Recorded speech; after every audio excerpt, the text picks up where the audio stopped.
Hi guys! Another day, another vlog.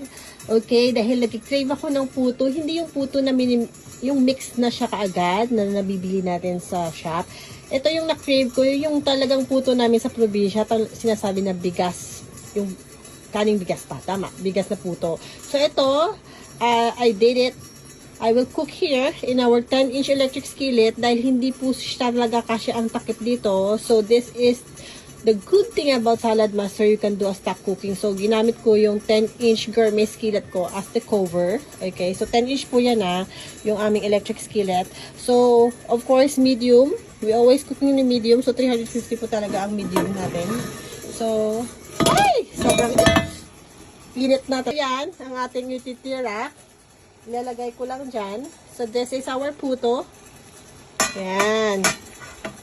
So, this is our 6 egg cups. Kaya kung sino may salad master dyan, na wala pang, wala pang 10-inch, you can message me, at wala pang utility rack at egg cups, you can just message me for more details. So, isi-steam ko siya for 15 to 20 minutes. And let's see!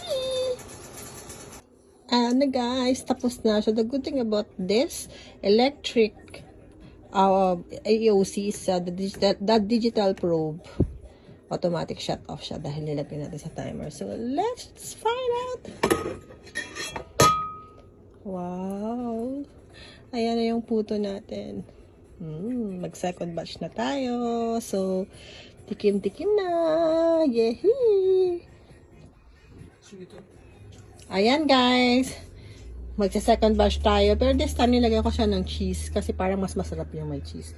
So, ilagay lang natin yan ng again ng 20 minutes. Yan. Kaya tsaka, takpan. Ari ko.